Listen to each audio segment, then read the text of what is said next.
Student, तो आज हम लोग लास्ट कॉलिगेटिव प्रॉपर्टीज इसका नाम है ऑस्मोटिक प्रेशर, ये स्टार्ट करने जा रहे हैं।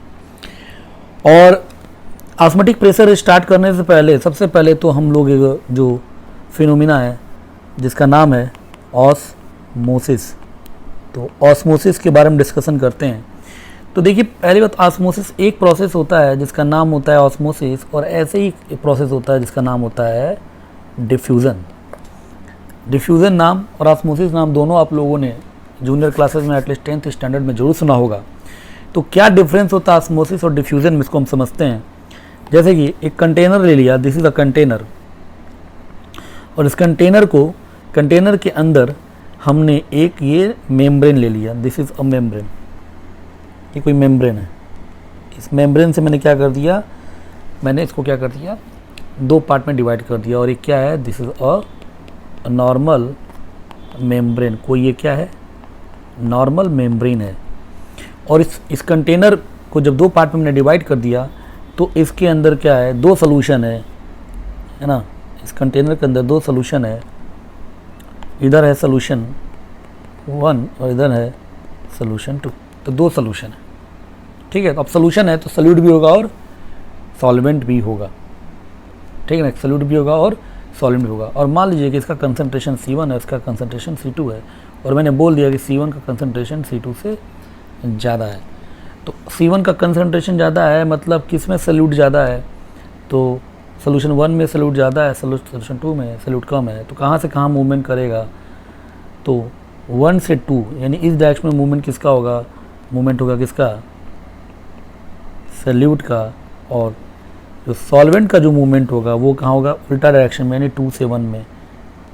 ये होगा मूवमेंट ऑफ सॉल्वेंट। समझ रहे हैं कि ज़्यादा से कम की तरफ जाएगा। तो सोल्यूशन 1 में सॉल्यूट ज़्यादा है, सोल्यूशन 2 में सॉल्यूट कम है, तो 1 से 2 में सॉल्यूट जाएगा और 2 से 1 में सॉल्वेंट जाएगा। अब ये ऐसा मेम्ब्रेन है, तो इसी को बोलते हैं डिफ्यूजन, कि मूवमेंट ऑफ द पार्टिकल क्या कर रही है, मूव कर रही हैं।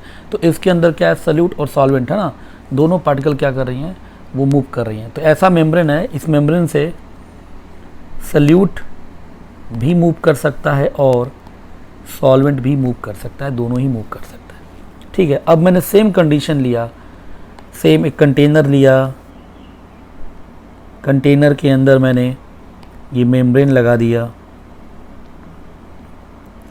और अगेन इसके अंदर वही क्या है, सोल्यूशन 1 सोल्यूशन 2 है, कंसंट्रेशन C1 है, इसका कंसंट्रेशन C2 है, और C1 का कंसंट्रेशन C2 से ज़्यादा है जैसा कि उसमें था। बट इस बार जो मेम्ब्रेन लिया है ये कोई नॉर्मल मेम्ब्रेन नहीं है, इस मेम्ब्रेन का नाम है क्या, SPM means semi permeable membrane. तो नाम ही क्या इसका, सेमी परमिएबल मेम्ब्रेन। तो क्या करता है सेमी परमिएबल मेम्ब्रेन, कि ये अभी ध्यान दीजिएगा कि ये सॉल्यूट को तो क्या कर देता है, अलाउ नहीं करता है, इसके माध्यम से सिर्फ और सिर्फ सॉल्वेंट ही मूव करता है। तो what is the semi permeable, दोनों सेटअप में क्या डिफरेंस है कि ऑस्मोसिस वाले प्रोसेस में मैंने क्या कर दिया है, एक सेमी परमिएबल मेम्ब्रेन क्या कर दिया है, यूज कर दिया है नॉर्मल मेम्ब्रेन की जगह, जो कि सिर्फ और सिर्फ सॉल्वेंट का मूवमेंट करेगा। तो यानी कि इसमें सॉल्यूट का मूवमेंट तो होगा ही नहीं, इसमें सिर्फ और सिर्फ मूवमेंट किसका होगा, तो वो सिर्फ और सिर्फ सॉल्वेंट का होगा। और वो भी कहाँ से कहाँ होगा, तो भाई ज़्यादा सॉल्वेंट कहाँ पर है, तो सोल्यूशन 2 में, और कम सॉल्वेंट कहाँ पे है, तो सोल्यूशन 1 में। यानी कि अगेन वही चीज़ 2 से 1 की तरफ सॉल्वेंट का मूवमेंट होगा। और इसी फिनोमिना का नाम क्या है, ऑस्मोसिस। यानी ऑस्मोसिस में सिर्फ और सिर्फ सॉल्वेंट का मूवमेंट होता है। और वो भी देखिए C2 मतलब क्या है, लो कंसंट्रेशन सोल्यूशन है, और सोल्यूशन 1 क्या है, हाई कंसंट्रेशन सोल्यूशन है। ओके, तो इतना बात समझ में आ गया। तो डिफ्यूजन में क्या होता है, तो डिफरेंस देख लीजिए। डिफ्यूजन में क्या होता है, सॉल्वेंट और सॉल्यूट दोनों मूव करते हैं, तो डिफ्यूजन है जिसमें सिर्फ और सिर्फ सॉल्वेंट का मूवमेंट होता है, वो ऑस्मोसिस है। पहला डिफरेंस। दूसरा डिफरेंस कि डिफ्यूजन में नॉर्मल मेम्ब्रेन यूज कर रहे हैं, और ऑस्मोसिस में सेमी परमिएबल मेम्ब्रेन क्या कर रहे हैं, यूज कर रहे हैं। तो ये दो आपके क्या है, मेजर आपके डिफरेंस है ऑस्मोसिस और डिफ्यूजन के। ठीक है ना, तो ऑस्मोसिस के बारे में एक बेसिक आइडिया हो गया। अब थोड़ा सा सेमी परमिएबल मेम्ब्रेन, क्योंकि यही जो बड़ी स्पेशल मेम्ब्रेन जो हम लोग यूज करते हैं क्या होती है, तो special type of membrane which allow the movement of only solvent particle through it. तो लिख रहा साहब कि एक इस तरह की मेम्ब्रेन होती है कि जो सिर्फ और सिर्फ सॉल्वेंट पार्टिकल को ही क्या करती है, मूव करने देती है। इसमें सल्यूट का मूवमेंट नहीं हो पाता है। तो इसी को बोलते हैं सेमी परमिएबल मेम्ब्रेन। जैसे का नाम ही है सेमी, मतलब कि आधे ही लोगों को ये सिर्फ जाने देगी। आधा इन सेंस की मतलब दो पार्ट हैं, सल्यूट और सॉल्वेंट, तो सिर्फ ये सॉल्वेंट को जाने देगी। तो जितने भी हमारे एनिमल मेम्ब्रेन होते हैं, जैसे है ना, उसको हम क्या बोलते हैं, these all are the example of semi permeable membrane. यहाँ तक क्लियर? ओके। अब हम ऑस्मोसिस का डेफिनेशन देखें तो क्या ऑस्मोसिस का डेफिनेशन, तो net spontaneous movement of solvent particle through SPM मतलब semi permeable membrane from lower concentration solution to higher concentration solution is called osmosis. तो जैसा कि डायग्राम में आपको दिख ही रहा था कि C2 क्या है, C2 आपका लोअर कंसंट्रेशन है, C1 क्या है, हायर कंसंट्रेशन। तो लो कंसंट्रेशन से हायर कंसंट्रेशन की तरफ क्या हो रहा है, सॉल्वेंट मूव कर रहा है। और स्पॉन्टेनियस मतलब कि अपने आप, तो अपने आप लो कंसंट्रेशन सोल्यूशन से लो कंसंट्रेशन सोल्यूशन से हायर कंसंट्रेशन सोल्यूशन की तरफ अगर सॉल्वेंट, किसका मूवमेंट है बेटा, सिर्फ सॉल्वेंट का, कैसा होगा, अपने आप। तो इसी फिनोमिना को बोलते हैं ऑस्मोसिस। अगेन रिपीट कर रहा हूँ, net spontaneous movement of solvent particle through SPM means semi permeable membrane from lower concentration solution to higher concentration solution is called osmosis. इसी फिनोमिना को क्या बोलते हैं, ऑस्मोसिस। यहाँ तक क्लियर? अब ऑस्मोटिक प्रेशर का ये डिफिनीशन है, बट थोड़ा सा ऑस्मोटिक प्रेशर पहले समझ लें कि क्या है। तो अगेन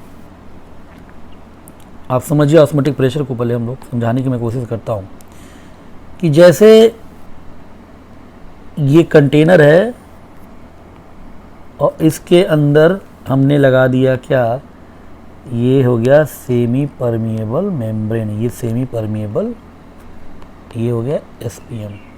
तो वही यहाँ पे सोल्यूशन A है और ये सोल्यूशन क्या है, B है। कंसंट्रेशन ऑफ A क्या है, कंसंट्रेशन B से क्या है आपका, है ना, कंसंट्रेशन ऑफ A क्या है, कंसंट्रेशन B से क्या है, ज़्यादा है। तो मूवमेंट किसका होगा बेटा, सॉल्वेंट का ही होगा। कहाँ से कहाँ होगा, तो lower concentration to higher concentration, यानी कहाँ से कहाँ होगा बेटा, तो आप क्या बोलोगे कि सर B से A की तरफ क्या होगा, मूवमेंट होगा। और इस फिनोमिना का नाम क्या है, ऑस्मोसिस। क्या मूवमेंट होगा, तो सिर्फ और सिर्फ सॉल्वेंट का, सल्यूट तो मूव ही नहीं करेगा, ठीक है ना। तो आप इसको ऐसे समझिए, इतना समझ में आ गया। इसका मतलब क्या है कि B से A की तरफ जा रहा है, तो आप इसको ऐसे समझिए कि अगर प्रेशर के टर्म में डिस्कस करें तो B में प्रेशर क्या है, ज़्यादा है, और A में प्रेशर क्या है, कम है, तभी तो B से A की तरफ क्या हो रहा है, सॉल्वेंट का मूवमेंट हो रहा है। यहाँ तक बात समझ में आ रही है? तो अब मुझे इस ऑस्मोसिस को रोकना है, तो मैं क्या करूँगा कि जिधर क्या है ऑस्मोसिस हो रहा है, कहाँ हो रहा है, तो हायर कंसंट्रेशन के साइड हो रहा है। तो इधर की तरफ मैंने क्या किया, एक अलग से एक इस तरह का मैंने एक पिस्टन लगा दी। क्या लगा दी, एक पिस्टन लगा दिया, ठीक है ना। पिस्टन लगाया मैंने। अब मैं क्या करूँगा कि इस पिस्टन को मैं, है ना, नीचे करूँगा, यानी प्रेस करना स्टार्ट करूँगा। और प्रेस करूँगा तो क्या होगा कि A का प्रेशर जो होगा वो बढ़ना स्टार्ट हो जाएगा। और एक समय ऐसा आएगा, यानी कि हम यूँ ऐसे बोल दें कि PB माइनस PA जो है वो नॉट इक्वल टू 0 है, या इनफैक्ट बोलिए कि P माइनस PA क्या है, I can say greater than 0 है। और मैंने इतना प्रेशर लगा दिया तो PB is equal to PA plus मैंने कुछ एक्सटर्नल प्रेशर लगा दिया। अब ये आपस में बराबर हो गए। जैसे ही जिस प्रेशर पे बराबर हो गए, यानी इस प्रेशर पर, इस एक्सटर्नल प्रेशर पर ऑस्मोसिस क्या हो जाएगी, विल स्टॉप, क्योंकि B और A दोनों साइड में प्रेशर बराबर हो जाएंगे। तो ये जो मैंने एडिशनल जो प्रेशर लगाया, एक्सटर्नल प्रेशर, इसी प्रेशर को हम क्या बोलते हैं, इसी का नाम क्या है, तो इसी को हम बोल रहे हैं क्या, ओपी मतलब ऑस्मोटिक प्रेशर। तो ऑस्मोटिक प्रेशर समझ में आ रहा है, ठीक है ना। कहाँ लगाया गया है बेटा, ए पर। ए क्या है, तो हाई कंसंट्रेशन सोल्यूशन। तो हाई कंसंट्रेशन सोल्यूशन पे मैंने एक्सटर्नल प्रेशर लगाया to just stop the phenomena of osmosis, और इसी प्रेशर का नाम क्या होता है, ऑस्मोटिक प्रेशर। यानी कि वो एक्सटर्नल प्रेशर जिसके कारण, जिसको लगाने के कारण ऑस्मोसिस फिनोमिना क्या हो गई, रुक गई, that is called osmotic pressure. अब डेफिनेशन देख लीजिए, वही मैंने लिखा है। What is osmotic pressure, extra pressure applied कहाँ, ऑन हायर कंसंट्रेशन सोल्यूशन, है ना, हायर कंसंट्रेशन लगाया मैंने, to just stop the phenomena of osmosis, and that external pressure is called osmotic pressure. So I think आप लोग को osmotic pressure का definition समझ में आ गया होगा कि extra pressure applied on the high concentration solution to just stop the phenomena of osmosis is called osmotic pressure. Osmotic pressure को हम लोग पाई से क्या करते हैं, रिप्रेजेंट करते हैं, और ये पाया गया कि pi osmotic pressure is directly proportional to concentration of solution. Osmotic pressure is directly proportional to temperature in Kelvin scale, और osmotic pressure is also directly proportional to van't Hoff factor.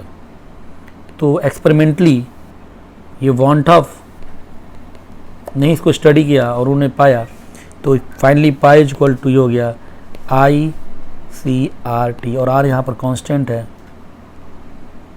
और इसका नाम पड़ गया वांट हाफ इक्वेशन।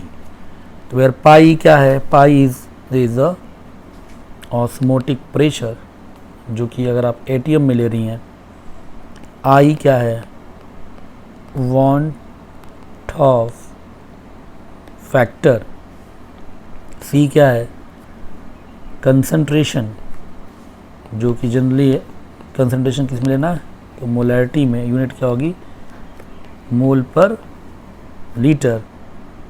आर यहाँ पे ये constant है जिसकी वैल्यू एग्जैक्टली 0.0821 एटीएम लीटर पर मोल पर केल्विन, यानी कि जो गैस कांस्टेंट की बराबर ही है, पर टी आपका क्या है भाई, टेम्परेचर, और टेम्परेचर किस में लेना है, हमेशा केल्विन में लेना है, ठीक है। तो अब ये यहाँ पर जो ये फॉर्मूला है, तो इसमें पाई है, ICT, आर तो कांस्टेंट है, तो ये चार चीज़ें हैं, पाई, आई, सी और टी। इन चार में से कोई भी तीन देकर चौथी चीज़ क्या करेगा, ये आपसे पूछेगा। तो इसी बेसिस का ये सिंपल सा आपका क्या बन जाता है, न्यूमेरिकल बनता है, जो कि अभी हम लोग सॉल्व करेंगे। तो आई थिंक ऑस्मोसिस आपको समझ में आ गया होगा, डिफ्यूजन और ऑस्मोसिस का डिफरेंस समझ में आ गया होगा।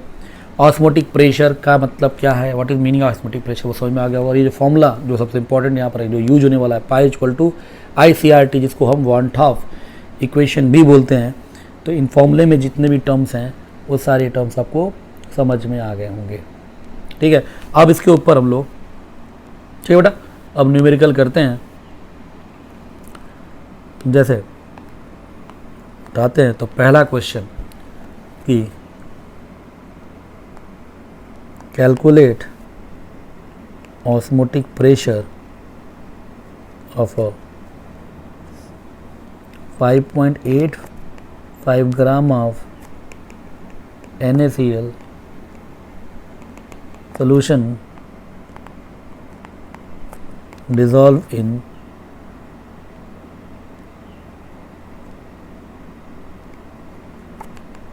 sufficient water to form 200 ml of solution at 27 degree Celsius. ठीक है, तो ये आपके सामने क्वेश्चन है। अब इसको हम लोग सॉल्व करते हैं। सबसे पहले फॉर्मूला क्या है, पाई इज इक्वल टू भाई, तो ICRT, ये हमारे पास फॉर्मूला है। यहाँ तक हो गया। अब देखिए यहाँ पर NaCl है, तो NaCl है तो भाई I क्या होगा, 2 होगा, क्योंकि डिग्री ऑफ डिसोसिएशन 100% मान के चलेंगे, स्ट्रॉन्ग इलेक्ट्रोलाइट है। और दूसरा क्या निकालना है, टेम्परेचर दे रखा है 27 डिग्री सेल्सियस, यानी कि दैट इज़ 300 केल्विन। और नंबर ऑफ मोल अगर NaCl की बात करें तो वो कितना हो जाएगा, 5.85 डिवाइड बाई 58.5 यानी कि 0.1 मोल। और कंसंट्रेशन ऑफ NaCl की बात करें तो 0.1 divide by 200 ml means 200 into 10⁻³ तो ये चला जाएगा ऊपर, यानी कि आंसर क्या हो 0.5 मोलर। तो अब हम निकालते हैं, तो पाई इक्वल टू आई कितना दे रखा है भाई, तो 2 दे रखा है। कंसंट्रेशन कितना है तो 0.5 है। आर की वैल्यू 0.0 हमें याद ही है 0.0821, जिसको फॉर ईज ऑफ कैलकुलेशन 1/12 लिख सकते हैं, तो 1/12। टेम्परेचर बेटा कितना है तो 300। सॉल्व कर लेते हैं इसको, तो ये तो कितना बार चला जाएगा 25 टाइम, तो 25, तो आप सॉल्व कर लेंगे 25, ये हो जाएगा कितना 2 इंटू 0.5 यानी कि दैट इज़ 1 25, तो पाई की क्या जाएगी 25 ATM। ठीक है। अब इसी क्वेश्चन को हम ऐसे भी कर सकते हैं। अगेन देखिए क्या question, calculate osmotic pressure of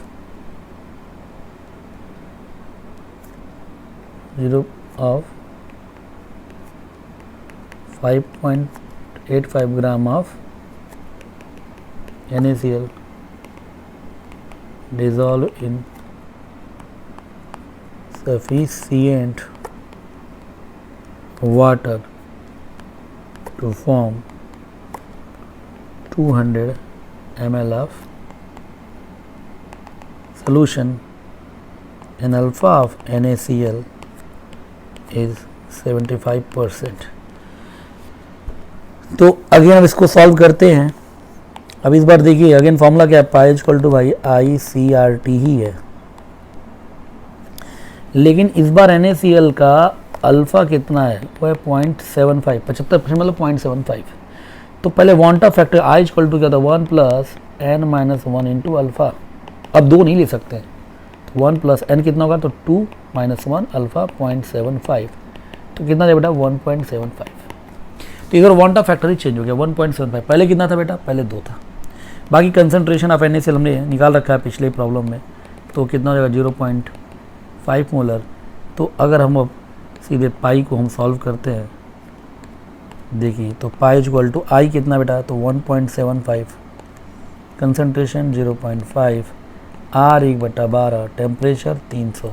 तो देखिए इस पूरे चीज़ में बस एक मैंने अल्फ़ा चेंज कर दिया, तो अब अल्फ़ा दे दिया है, तो अल्फ़ा मुझे अब 0.75 लेना है, तो पूरा न्यूमेरिकल आपका क्या हो गया, वो चेंज हो गया। अब बस न्यूमेरिकल में वैल्यू क्या हो जाएगी, चेंज हो जाएगी, और वो कितनी होगी, दैट इज़ 25 इंटू 1.75 इंटू 0.5, यानी कि पहले आंसर 25 था, अब आंसर आ रहा है 21.875 ATM।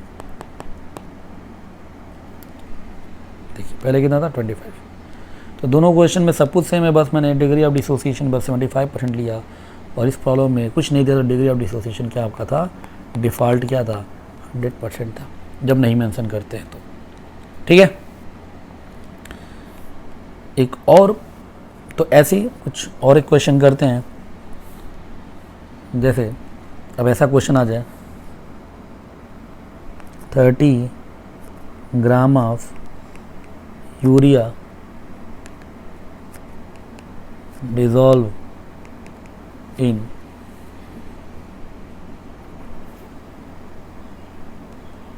100 ml of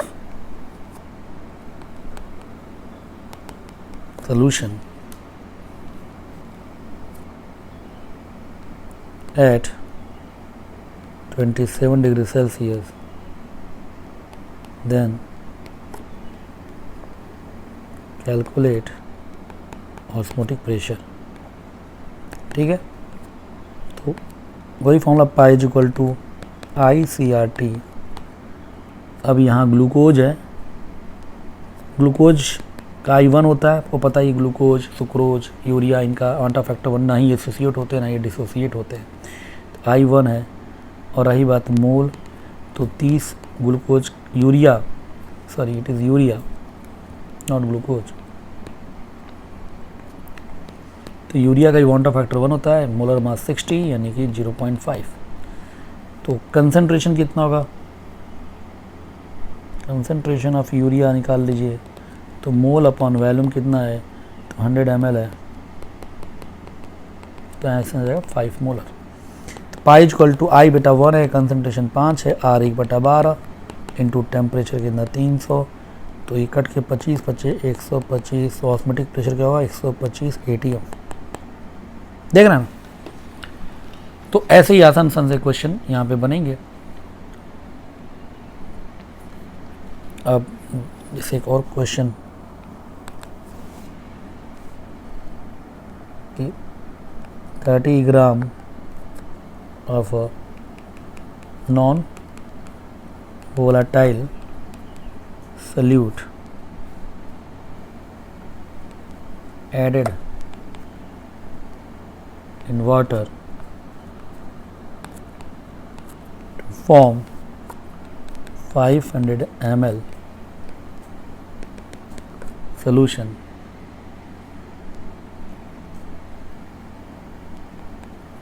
if osmotic pressure of solution is 25 atm, then what will be molar mass of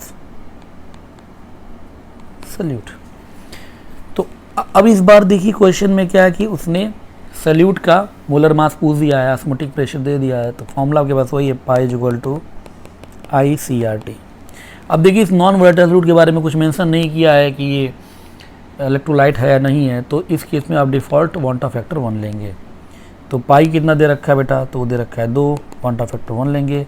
concentration क्या होता है मोल, तो 30 अपन मोलर मास m मान लीजिए डिवाइड बाई वॉल्यूम कितना है, तो 500 ml मीन्स 0.5, तो ये कंसनट्रेशन हो गया R 1/12, तो टेम्परेचर आपका है ना ये एट 27 डिग्री सेल्सियस हो रहा है, तो टेम्परेचर क्या है 300, टेम्परेचर आपको मेंशन करेगा। अब इसको आप सॉल्व करेंगे, तो सॉल्व कर लेते हैं, ये हो जाएगा 25 टाइम कट जाएगा, और ठीक है ना, ये कट गया आपका। तो जो m होगा m इक्वल टू m क्या होगा, m इधर चला गया तो 30/1 इंटू 25 यानी कि 750 gram. So this is your answer. Molar mass क्या होगा 750 ग्राम। तो मैंने सर मोलर मास पूछ लिया, या ऐसे ही मैं मास ऑफ सॉल्यूट भी पूछ सकता था, या मैं वांटा फैक्टर भी पूछ सकता था। क्लियर बेटा। तो इसी तरह के क्वेश्चन लोग क्या कर सकते हैं, पूछ सकते हैं। कुछ और क्वेश्चंस करते हैं।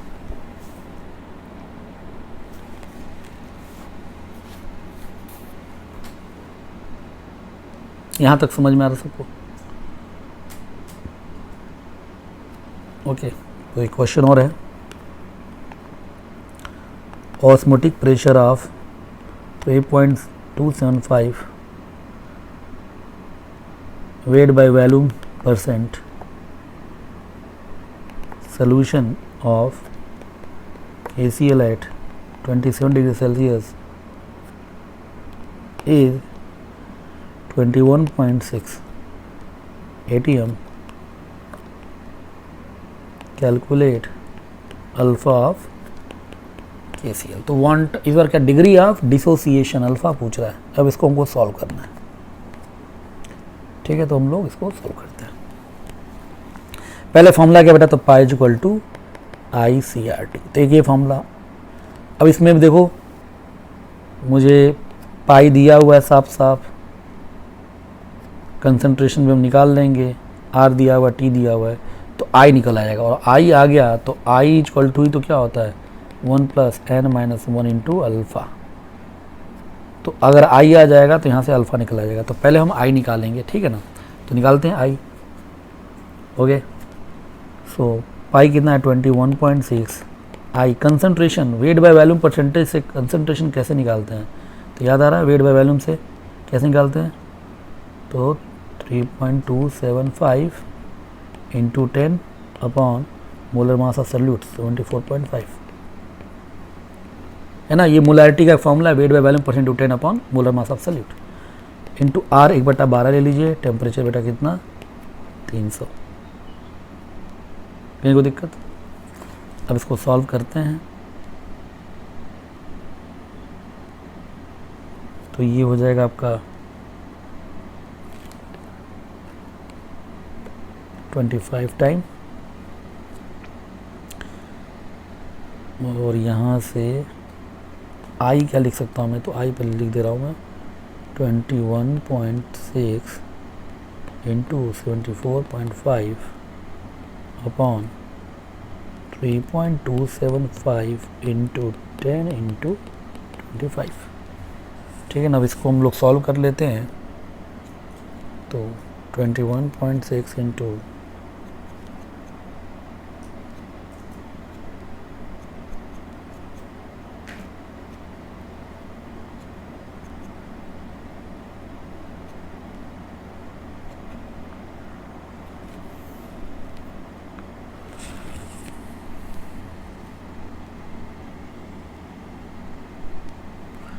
1.96 आंसर आ गया 1.96।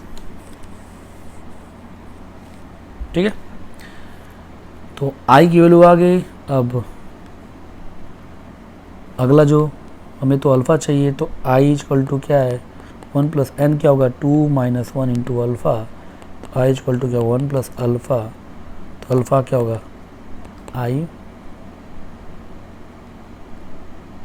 माइनस 1, तो 1.96 माइनस 1 यानी कि 0.96, तो अल्फ़ा क्या होगा 0.96 या परसेंटेज अल्फ़ा क्या होगा तो 96%। ठीक है ना बेटा, तो ये समझ में आपको आ गया। कहीं कोई दिक्कत है तो बताइए। ओके, अब अगला एक और क्वेश्चन करते हैं।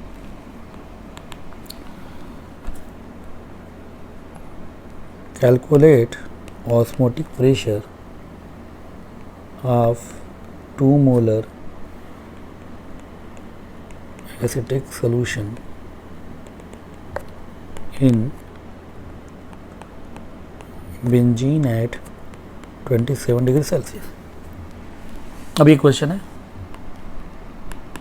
अब देखिए फॉर्मूला तो वही है भाई, कुछ नया तो है नहीं, pi equal to I C R T, वही फॉर्मूला है। लेकिन यहाँ एक बात ध्यान देना है, पाई हमको निकालना है, वांटा फैक्टर अब क्या लें। अब आप एक गलती क्या कर सकते हैं कि CH3COH को आप बोलेंगे सर CH3 CO माइनस और H प्लस, तो सर ये वीक एसिड है तो वांटा फैक्टर इसका कैसे निकालें बिना अल्फ़ा के। आई इसका आप 2 ना ले लें, ये तो गलती ना करें। क्यों? क्योंकि CH3COH है किस में, बेंजीन में है। और मैंने आपको बता रखा था कि बेंजीन में अगर याद आ रहा CH3COH क्या करता है, इन बेंजीन डाइमराइज हो जाता है, एसोसिएशन। तो इसका वांटा फैक्टर 2 नहीं होगा, वांटा फैक्टर क्या होगा बेटा 1/2 होगा। बात समझ में आ रही है। तो पाई इक्वल टू क्या होगा आई क्या है 1/2, कंसेंट्रेशन कितना है तो 2 मोलर, R 1/12 और टेम्परेचर तो 300 केल्विन। अब ये सॉल्व करिएगा, आंसर क्या आएगा 2580। So this is important question. और मैंने बताया बेटा कोई भी कार्बोक्सिलिक एसिड बेंजीन सॉल्वेंट में हम डालेंगे तो हमेशा डायमराइज होगा। वांटा फैक्टर कुछ नहीं दिया है तो 1/2, अदरवाइज वो डिग्री ऑफ एसोसिएशन के टर्म में भी क्वेश्चन कर सकता है। ठीक है, so this was a very good question. एक अब इसमें क्या था कि एक ही सोल्यूशन था जिसका हम ऑस्मोटिक प्रेशर क्या कर रहे थे, हम लोग कर रहे थे। अब अगला जो क्वेश्चन है इसको देखिए, 100 ml of solution having osmotic pressure 2 atm is mixed with 300 ml of a solution having osmotic pressure 4 atm at 27 degree Celsius, determine osmotic pressure of mixture. ये दोनों को मिक्स करने के बाद ऑस्मोटिक प्रेशर क्या होगा। तो अब आप इसको ऐसे समझिए कि यहाँ पे दो सोल्यूशन है, दो सोल्यूशन को हम क्या कर रहे हैं, मिक्स कर रहे हैं, ध्यान दीजिएगा। तो अब इसको आसानी से फॉर्मूला डिराइव कर दे रहा हूँ मैं कि एक सोल्यूशन है जिसका π1 ऑस्मोटिक प्रेशर है, कंसंट्रेशन C1 है, और तो π1 C1 RT। दूसरा सोल्यूशन क्या है, π2, तो क्या होगा π2 C2 RT। ये दो सोल्यूशन है, दोनों के डिफरेंट कंसंट्रेशन है। तो भैया C1 क्या होगा, तो π1/RT, C2 क्या होगा, तो π2/RT। कहीं कोई दिक्कत है? और नया जो सोल्यूशन है, जब दोनों को मिला दिया गया है तो नया जो सोल्यूशन है उसका पाई, तो पाई क्या होगा, CRT। ये नए सोल्यूशन का ऑस्मोटिक प्रेशर, जिसको मैं क्या लिख सकता हूँ, सी को क्या लिख सकता हूँ, मैं क्या लिख सकता हूँ, N1 प्लस N2 दोनों का मोल अपॉन वॉल्यूम दोनों का V1 प्लस V2। तो यहाँ कंसंट्रेशन इनटू RT, टेम्परेचर तो वही है। समझ रहे हैं आप बात, ठीक है ना? कहीं कोई दिक्कत? अच्छा, N1 क्या मैं N1 को π1 V1 RT लिख सकता हूँ, N1 को तो π1 V1 RT, N1 equal to, और N2 क्या होगा, π2 V2 RT upon V1 plus V2। मैंने N1 को π1 V1 RT लिख दिया और N2 को लिख सकता हूँ ना, देखो यहाँ पर N2 क्या हो जाएगा, π2 V2 RT, N1 क्या हो जाएगा, π1 V1 RT। तो मैंने लिख दिया N1 N2 को, टोटल RT से मल्टीप्लाई है, RT से RT कट गया तो क्या हो गया, pi equal to π1 V1 plus π2 V2 upon V1 plus V2। तो सीधे फॉर्मूला आ गया बेटा, और इसी फॉर्मूले को आप लोग रिमेंबर कर लीजिए, याद कर लीजिए क्या, कि जब भी दो सोल्यूशन हो और इंडिविजुअल का ऑस्मोटिक प्रेशर पता हो तो सीधे क्या होता है, pi equal to π1 V1 plus π2 V2 upon V1 plus V2। अब जैसे यहाँ पर देखिए इस क्वेश्चन में π1 कितना है, तो 2 है, π2 कितना है, तो 4 है, V1 कितना है, 100 है, V2 कितना है, 300 है। तो डायरेक्ट क्या करेंगे, पाई क्या होगा, π1 कितना बेटा, π1 2 इंटू 100, तो 2 into 100 plus 4 into 300 upon 100 plus 300, तो हो जाएगा क्या, 200 और ये 1200, 1200 200 1400 बटा 400, यानी कि 14/4, यानी कि 3.5 ATM। तो ये फॉर्मूला आप लोग याद ही रखेंगे। दो या मान लो तीन सोल्यूशन होता तब क्या होता है, π1 V1 plus π2 V2 plus π3 V3 upon V1 plus V2 plus V3। Clear यहाँ तक? तो ये हम लोगों ने ऑस्मोटिक प्रेशर पे ऊपर डिटेल डिस्कशन कर लिया, बहुत सारे क्वेश्चन भी कर लिए। अब इसमें एक जो अगला जो टर्म है बहुत ही आसान सा टर्म है, नाम इनका भैया रिवर्स ऑस्मोसिस। रिवर्स ऑस्मोसिस नाम, यानी ऑस्मोसिस का उल्टा। ऑस्मोसिस में क्या होता है, तो ऐसे समझिए, ऑस्मोसिस में कहाँ से कहाँ जाता है, तो लो कंसंट्रेशन से हाई कंसंट्रेशन पे कौन मूव करता है, सॉल्वेंट मूव करता है, तो ये ऑस्मोसिस है। तो रिवर्स ऑस्मोसिस क्या होगा, तो उल्टा काम होगा, हाई कंसंट्रेशन से लो कंसंट्रेशन की तरफ कौन मूव, तो किसको करना है भाई, सॉल्वेंट को ही करना है। ये काम कैसे होता था, ऑस्मोसिस कैसे होता था, अपने आप को क्या बोलते हैं, स्पॉन्टेनियस। और ये प्रोसेस कैसा है, अपने आप नहीं हुआ, इसका नाम क्या है, नॉन स्पॉन्टेनियस। और नॉन स्पॉन्टेनियस प्रोसेस को कराने के लिए मुझे क्या करना पड़ेगा, एक्सटर्नल प्रेशर क्या करना पड़ेगा, अप्लाइड करना पड़ेगा।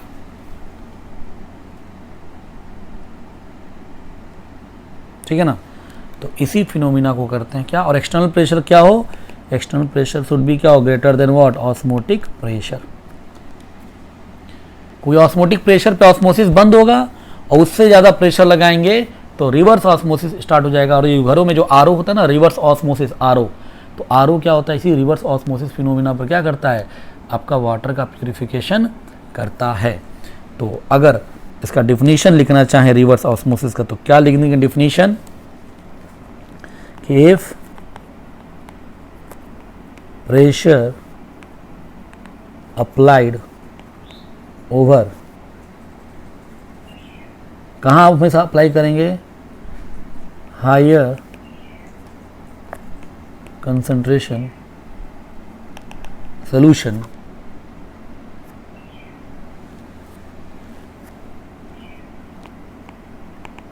which is greater than osmotic pressure, then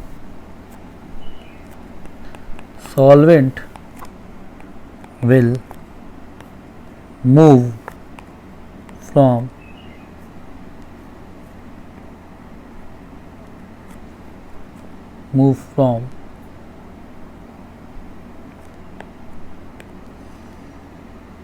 higher concentration solution to lower concentration lower solution, which is a reverse of osmosis phenomena, is known as a reverse osmosis। ठीक है। और reverse osmosis का जो use करते हैं, कहाँ कहाँ use करते हैं, तो एक तो है आरओ इन वाटर प्यूरिफिकेशन, और एक जो एनसीईआरटी में नाम दिया गया है, that is a desalinization of sea water, है ना, कि जो सी वाटर है, तो सी वाटर में से क्या करना है, प्योर वाटर को क्या करना, अलग करना, तो और उनको पीने के या अन्य कामों में यूज करना है। तो इसी फिनोमिना का नाम क्या है, रिवर्स ऑस्मोसिस। तो रिवर्स ऑस्मोसिस कुछ नहीं बेटा, ऑस्मोसिस का जस्ट उल्टा फिनोमिना क्या कहलाता है, रिवर्स ऑस्मोसिस कहलाता है। अब इसी ऑस्मोटिक प्रेशर के बेसिस पे, है ना, on the basis of osmotic pressure of solution, तो सॉल्यूशन को कुछ टाइप में डिवाइड कर दिया गया। तो जैसे मान लो कि एक सॉल्यूशन ये ए है और एक सॉल्यूशन क्या है, ये बी है, इसका ऑस्मोटिक प्रेशर ए है और एक का इसका ऑस्मोटिक प्रेशर क्या है, बी है। तो केस वन क्या होगा कि दोनों के ऑस्मोटिक प्रेशर आपस में क्या हो, बराबर हो। अगर बराबर हैं तो ऐसे ही सॉल्यूशन का नाम हो जाता है आइसोटोनिक सॉल्यूशन। क्या बोल देते हैं, isotonic solution। What is isotonic solution? The solution whose osmotic pressures are equal are called isotonic solution। कोई दिक्कत? केस टू कि भाई ऑस्मोटिक प्रेशर आपस में बराबर ना हो, तो नहीं बराबर होगा तो भाई कोई ना कोई बड़ा है और एक छोटा होगा। तो मान लीजिए अगर मैंने बोला कि ए का ऑस्मोटिक प्रेशर बी से क्या है, अगर ज़्यादा है, तो ए का ज़्यादा है और बी का क्या कम है, तो जिसका ज़्यादा है तो यहाँ पर ए क्या कहलाएगा, A is called as hypertonic solution और बी का नाम क्या होगा, हाइपोटोनिक सॉल्यूशन। तो हाइपरटोनिक जिसका ऑस्मोटिक प्रेशर क्या हो, ज़्यादा हो, और हाइपोटोनिक का ऑस्मोटिक प्रेशर क्या हो, कम हो with respect to each other. ठीक है ना। तो एक सोल्यूशन, दो सोल्यूशन है, तो जिसका ऑस्मोटिक प्रेशर ज़्यादा उसका नाम हो जाएगा हाइपरटोनिक, और जिसका ऑस्मोटिक प्रेशर कम उसका नाम हो जाएगा हाइपोटोनिक। इतनी बात आपको समझ में आ रही है। और एक और मज़ेदार बात कि ऑस्मोसिस कहाँ से कहाँ होता है, तो अभी बार बार पढ़ रहे हैं, लो कंसंट्रेशन सोल्यूशन से हायर कंसंट्रेशन सोल्यूशन। तो भैया low concentration osmotic pressure pi is directly proportional to what, concentration. तो अगर कंसंट्रेशन कम है तो उस सोल्यूशन का ऑस्मोटिक प्रेशर भी क्या होगा, कम होगा। तो एक और नाम क्या बोल सकते हैं इन terms of osmotic pressure, low concentration मतलब कौन सा प्रेशर है, तो हाइपोटोनिक सोल्यूशन से कहाँ मूव करता है, हाई मतलब हाइपरटोनिक सोल्यूशन के साइड। चाहे तो low concentration to high concentration बोलिए, या in terms of osmotic pressure क्या होगा, हाइपोटोनिक सोल्यूशन से हाइपरटोनिक सोल्यूशन में क्या होता है। तो इसी में जैसे कभी एक एग्जांपल होता है, जैसे आपने एक क्वेश्चन ऐसे पूछता है कि एक सोल्यूशन है और एक ये सेल है, क्या है, सेल है ना, कोशिका सेल पढ़ा होगा, एनिमल सेल, प्लांट सेल। तो अगर मैंने इस सेल के अंदर क्या होता है, अंदर फ्लूइड्स होते हैं, तो इसका कंसंट्रेशन C1 है और इसका कंसंट्रेशन क्या C2 है, तो इसको मैंने इसके अंदर क्या किया, डाला। तो पता है कि ये मेम्ब्रेन है, ये मेम्ब्रेन क्या करता है, तो मूवमेंट करने देता है सॉल्वेंट पार्टिकल। तो यहाँ पर क्या क्या केस बन सकता है, कि हो सकता है सेल के अंदर पानी घुस जाए, सेल के अंदर पानी घुसा तो वो केस कौन सा होगा, कि सेल स्वेल कर गया। और दूसरा केस हो सकता है कि सेल के अंदर से पानी निकल जाए तो वो हो जाएगा श्रिंक का केस, क्या हो गया, सेल श्रिंक कर गया। तो स्वेल कब करेगा, फूलेगा कब, जब, है ना, क्या करे सेल, क्या करे, गेन वाटर या गेन फ्लूइड, फ्लूइड गेन करेगा। फ्लूइड गेन कब करेगा, जब सेल का सोल्यूशन क्या हो, हाइपो हो कि हाइपर हो, सेल का सोल्यूशन क्या हो, सेल का अंदर का जो सोल्यूशन वो क्या हो, हाइपर हो, तभी तो नीचे से ऊपर पानी जाएगा। और सिंक कब करेगा, जब सेल खुद पानी क्या करे, लूज फ्लूइड या वाटर, तो उस वक्त सेल का सोल्यूशन क्या होगा, कैसा नेचर का होगा, वो क्या होगा, हाइपो। तभी तो क्या हाइपो से हाइपर की तरफ मूव करेगा, यानी सेल से पानी क्या होगा, बाहर निकलेगा, तो सेल क्या करेगा, श्रिंक करेगा। तो इस तरह से आपसे क्वेश्चन पूछ सकता है कि स्वेल और श्रिंक कब करता है, और कोई सेल डाल रहे हैं या कोई भी ऐसी चीज़। ठीक है, तो आई थिंक ये कॉन्सेप्ट क्लियर हो गया कि ऑन द बेसिस ऑफ, इसी बेसिस पर ही 3 तरह के होते हैं, आइसोटोनिक सोल्यूशन, हाइपरटोनिक और हाइपोटोनिक। आइसोटोनिक क्या होता है, जिसमें ऑस्मोटिक प्रेशर बराबर होते हैं। हाइपरटोनिक और हाइपोटोनिक रिलेटिव टर्म है, जिसका ऑस्मोटिक प्रेशर ज़्यादा है वो हाइपोटोनिक है, और जिसका ऑस्मोटिक प्रेशर कम है वो क्या होगा, वो होगा हाइपोटोनिक। फिर मैंने एक बात बताई कि ऑस्मोसिस कहाँ होता है, लो कंसंट्रेशन से हाई कंसंट्रेशन, जो पहले डिस्कस कर चुके हैं। इन terms of osmotic pressure, in terms of hyper हम बोल सकते हैं low concentration means hypotonic solution, यानी हाइपोटोनिक सोल्यूशन से हाइपरटोनिक सोल्यूशन की तरफ ही पानी हमेशा क्या करता है, यानी फ्लूइड मूव करता है। तभी मैंने बोला कि सेल अगर लूज कर रहा है, अगर गेन कर रहा है सेल, तो सेल का सोल्यूशन हाइपर है, और सेल अगर क्या कर रहा है, लूज कर रहा है, तो सेल का सोल्यूशन क्या है, हाइपोटोनिक टाइप का है। तो इस तरह के क्वेश्चन थ्योरेटिकली यहाँ से बन सकते हैं। ओके, अब इसके ऊपर एक क्वेश्चन भी कर लेते हैं कि 4 × 10⁻³ molar sodium sulphate solution is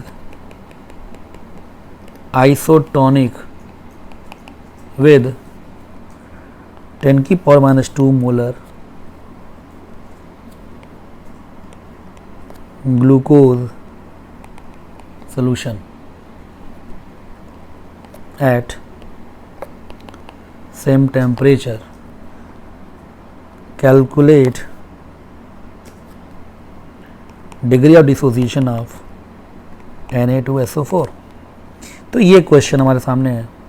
तो सॉल्व करते हैं। तो क्या है, आइसोटोनिक सोल्यूशन है, यानी कि pi of Na2SO4 solution should be equal to pi of glucose solution. यही मतलब आइसोटोनिक का। अब पाई क्या होता है भाई, तो लिख ही लेते हैं।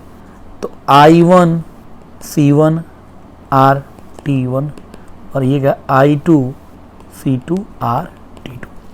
चूँकि टेम्परेचर सेम है, लिख रखा है साफ साफ टेम्परेचर क्या है, सेम है, तो इतना समझ में आएगा टेम्परेचर तो कट ही जाएंगे, R से R भी कट जाएगा। अब I1 Na2SO4 का I1 वही मुझे यहाँ से क्या करना है, निकालना है। I निकल जाएगा तो अल्फा निकल जाएगा, तो I1 मुझे नहीं पता है, और C1 कंसंट्रेशन दे रखा है 4 × 10⁻³ और देखिए I1 यहाँ पर आप 3 नहीं ले लेंगे, क्योंकि अल्फा निकालना है। अल्फा अगर 3 ले लेंगे अल्फा तो 100% हो जाएगा, तो फिर मतलब ही नहीं रह गया, तो ये 3 नहीं लेंगे। अब I2 ग्लूकोज का I2 कितना होता है, वांट ऑफ फैक्टर वो 1 ही होता है, कंसंट्रेशन कितना है भाई 10⁻²। तो अब यहाँ से I1 जो आ जाएगा, तो अब ये काट के देख लीजिए, तो ये हो जाएगा 10/4 यानी कि 2.5। तो वांट ऑफ फैक्टर 2.5 आ गया, 3 नहीं है। 3 कब आता भाई, 3 मतलब Na2SO4 टूट के दिया क्या था 2Na+ और एक सल्फेट, तो 3 आयन देता, तो मतलब 100% है, तो 100% तो अल्फा तो 1 हो जाता। तो हमें ये नहीं करना, हमें क्या करना पहले I, और देखिए I कितना आ गया 2.5 है इस कैलकुलेशन। अब I 2.5 आ गया तो हमारे पास एक और फॉर्मूला याद आइए, I = 1 + n-1 into alpha. I कितना भाई 2.5, 1 n कितना होगा तो 3 - 1, 3 मैंने क्यों लिया कि Na2 सबसे 3 आयन देगा, अल्फा निकालना है।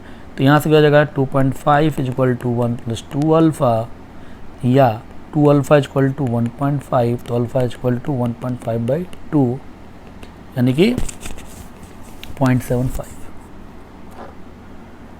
तो अल्फा 0.75 या परसेंटेज अल्फा इस 75%। तो आंसर क्या होगा, फ्रैक्शन में 0.75 या परसेंटेज में 75%। तो अल्फा 100% नहीं है बेटा, समझ में आ रहा है। कोई 100% होता तब तो हम 3 ही ले लेते हैं। तो ये समझ में आ गया इस तरह का क्वेश्चन, तो this is also very good question. Okay, और last but not least, osmosis का एक बहुत इंपॉर्टेंट बात आप लोग ध्यान में रखिएगा कि जैसे ये कॉलिगेटिव प्रॉपर्टीज का यूज कहाँ होता है, तो देखिए मोलर मास इसका जो है ना यूज कहाँ है, तो मोलर मास क्या करने के लिए, मेजर करने के लिए हम इनका यूज करते हैं, ठीक है ना। तो एक बार इसमें से सबसे इनमें से सबसे बेस्ट टेक्निक जो है वो मोलर मास मेजर करने की, वो कौन सी 4 कॉलिगेटिव प्रॉपर्टी हैं, कौन कौन से, RLBP, elevation boiling point, depression in freezing point, और चौथा ऑस्मोटिक प्रेशर। सबसे बेस्ट टेक्निक कौन सी है, तो osmotic pressure is the best technique to measure the molar mass. और इनफैक्ट किसका, तो प्रोटीन, पॉलीमर, इन सब का मोलर मास हम किसके माध्यम से मेजर करते हैं, ऑस्मोटिक प्रेशर से। सबसे बेस्ट मेथड यही है, अन्य किसी से नहीं करते हैं। ओके, क्योंकि अन्य हाई टेम्परेचर पे होते हैं, तो ये अपनी कैरेक्टरिस्टिक्स क्या कर सकते हैं, खो सकते हैं। तो याद रखिएगा ये बात कि ऑस्मोटिक प्रेशर के माध्यम से ही हम प्रोटीन और पॉलीमर का मोलर मास क्या करते हैं बेटा, कैलकुलेट करते हैं। तो this is very very very important point, ठीक है ना। और फिर आप लोग क्वेश्चन करिएगा। अब आप लोग ऑस्मोटिक प्रेशर का पूरा मतलब कि सारे कॉलिगेटिव प्रॉपर्टीज़ खत्म हो चुके हैं, तो अब इनके क्वेश्चन आप करेंगे। अगला जो लेक्चर है वो हेनरी लॉ पर क्या है बेस्ड है, और उसके साथ ही हम लोग का ये चैप्टर क्या हो जाएगा, ख़त्म हो जाएगा। तो थैंक यू वेरी मच।